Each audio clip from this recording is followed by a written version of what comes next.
श्री स्वामी समर्थ। येणाऱ्या 28 तारखेपासून म्हणजे शुक्रवारपासून आपल्या वडगाव शहरामध्ये श्री स्वामी समर्थ सेवा केंद्र दत्तनगर या ठिकाणी सालाबादाप्रमाणे आपल्या सेवा केंद्रामध्ये श्री गुरुचरित्र सप्ताह, त्याचबरोबर अखंड नाम जप यज्ञ सप्ताह होणार आहे।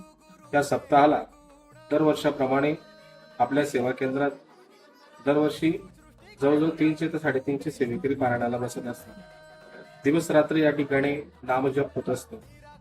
त्याच्यात प्रहरा जो आहे की ज्याच्यात वीणावादन आहे की अखंड 24 तास 7 दिवस या ठिकाणी वीणावादन होतं। त्याच्यानंतर महाजप होत असतात आणि त्याचबरोबर 7च्या 7 दिवस या ठिकाणी यज्ञ याग त्या ठिकाणी होतात। रोज विविध प्रकारचे यज्ञ होतात की ज्याच्यामध्ये गणेश याग असेल, मनोबोध याग असेल, विष्णू याग आहे, लक्ष्मी याग आहे, प्रचंड याग आहे, नवचंडी याग आहे, मल्हारी याग आहे, रुद्र याग आहे। हे याग जे आहे ते मानव कल्याणासाठी आपल्या सेवा केंद्रामध्ये त्या ठिकाणी घेतले जातात। ते घेण्याचं मागचं उद्दिष्ट एवढंच आहे की संबंध मानव जातीला याचा फायदा झाला पाहिजे, की जेणेकरून मानव हा सुखी झाला पाहिजे।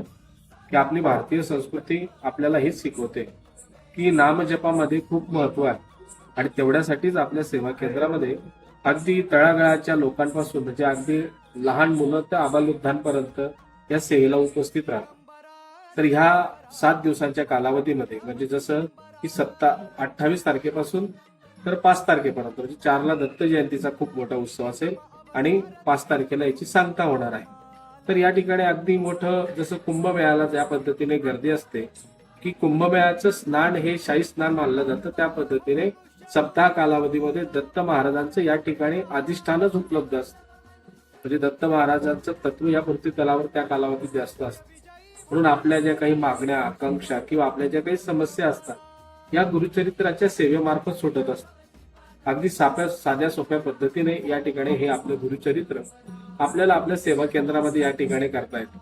पण आपण पाहिलं असेल की गुरुचरित्र बद्दल आज एवढे काही लोकांना म्हणजे त्यांच्याबद्दल अज्ञान आहे की अंधश्रद्धा आहे की ते महिलांनी वाचू नये किंवा अन्य तो कोणी वाचू नये, तसं काहीच नाही। आपल्या मार्गाने 100% सगळ्यांना आरक्षण दिले, सगळ्यांनी हे गुरुचरित्र वाचू शकतात।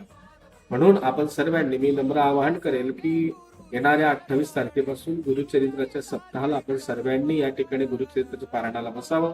जर आपल्याला पारायणाला बसता आलं नाही तर आपण नामजपामध्ये या ठिकाणी 7च्या 7 दिवस आपल्याला जी वेळ सोयीस्कर असेल की ती एक वेळेला येऊन या ठिकाणी गुरुचरित्राच्या पारायणाबरोबर आपण एक महाजप असेल, वीणावादन असेल, कुठली तरी एक सेवा आपण त्या ठिकाणी करू शकतात आणि आपल्या जीवनाचा उद्धार करू शकतात। चला तर मग आपण सर्वांनी 28 तारखेपासून आपल्या सेवा केंद्रामध्ये गुरुचरित्राच्या पारायणाला उपस्थित राहूया। श्री स्वामी समर्थ।